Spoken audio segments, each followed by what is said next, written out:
ოპერაცია მბრდღვინავი ლომის ხანგრძლივი კვირების განმავლობაში ისრაელის თავდაცვის ძალებმა და აშშ-ის სამხედროებმა გამოაქვეყნეს მრავალი ვიდეო მასალა ბალისტიკური რაკეტების, უპილოტო საფრენი აპარატების, ასევე ირანის საზღვაო და საჰაერო ძალების წინააღმდეგ განხორციელებული დათმობის შესახებ. ჩვენ დაუყოვნებლივ დავხურავთ ამ ფრონტს და ჩვენ გავაგრძელებთ ბრძოლას მთელი ჩვენი ძალებით ტერორისტულ სახელმწიფოებთან და რა თქმა უნდა მათ ტერორისტებთანაც. ოპერაცია მბრდღვინავი ლომის დასრულების შემდეგ შეფასებები აჩვენებს, რომ ირანელებს დარჩათ დაახლოებით 1000-დან 1500-მდე ბალისტიკური რაკეტა.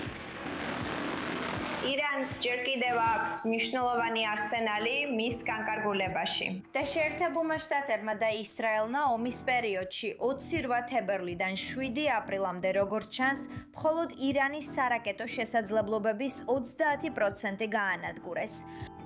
ესე რომ ეს ირანისთვის გარკვეული უკუსვა იყო, მაგრამ ირანი როგორც გუშინდელი დათმობიდან ნახეთ ისრაელზე ჯერ კიდევ აქტიურია და მოქმედების უნარიანია.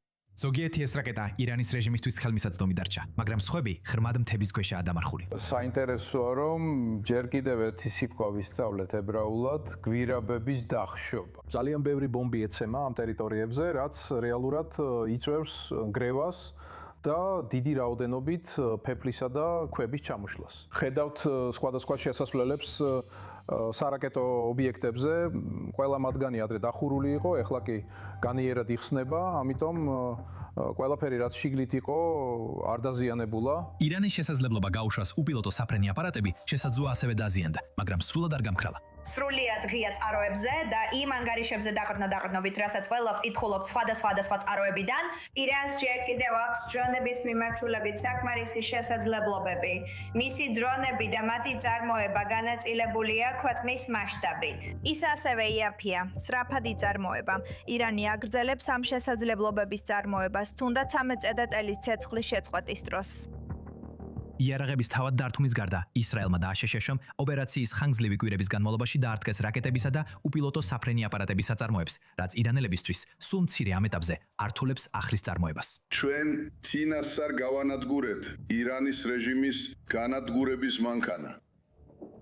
ჩვენ მოვიშორეთ ეს საფრთხე. შენ მაგიჟებ. ირანის არმიამ მძიმე დარტყმა მიიღო.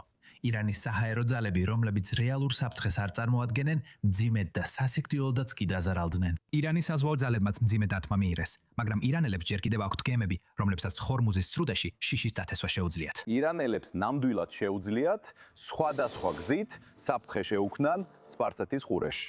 თუ ეს ხორმუზის სრუტის დაბლოკვას გულისხმობს. იმ გემებს, რომლებიც ცდილობენ ხორმუზის სრუტის გავლას რევოლუციური გვარდიის საზღვაო ძალებთან ან სწრაფნავებთან შეთანხმების გარეშე. მაგრამ მიუხედავად იმისა, რომ ირანს გაუჭირდა დიდი რაოდენობით ბალისტიკური რაკეტების ისრაელისკენ გაშვება, მას კვლავ აქვს შესაძლებლობა რაკეტები გაუშვას სპარსეთის ყურის ქვეყნებზე. დაახლოებით 2000 რაკეტა იქნა გაშვებული სპარსეთის ყურის ქვეყნებზე ოპერაცია მბრდღვინავი ლომის დროს. მათგან 900 გაშვებული იყო არაბთა გაერთიანებულ საემიროებზე. და ეს შესაძლებლობა იყო და კვლავაც რჩება მნიშვნელოვანი. ეს არის წერტილი, როდესაც ირანს შეუძლია დაემუქროს მეზობელ ქვეყნებს: საუდის არაბეთს, ბარეის, ქუვეითს, აბუ-დაბის, დუბაის. ეს შესაძლებლობა არსებობს და ამიტომ მათ შეუძლიათ გამოიყენონ რაკეტები მოკლე მანძილზე, რომლებიც ბევრად ნაკლებად ძვირია და რთულია გასაშვებად, ვიდრე შორსროლელი რაკეტები. ვიდრე ის რაკეტები, რომლებსაც ისრაელის მიმართულებით ისვრიან. ესეთი ბევრი რაკეტა ჯერ კიდევ არსებობს არსენალში. ამ სპარსეთის ყურის ქვეყნებში თავდაცვის ასეთი შესაძლებლობა თითქმის არ არსებობს, ან მხოლოდ ნაწილობრივ არსებობს. შესაძლოა ერთადერთი გამონაკლისი ემირატების დანაყოფი იყოს.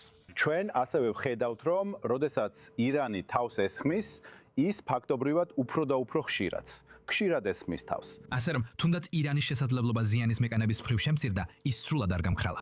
და თუ ომი მართლაც განახდება, ირანელებმა უკვე იციან, რომ თუ სურთ რეგიონის შოკში ჩაგდება, ამისთვის საჭირო ბერკეტები მათ ხელშია.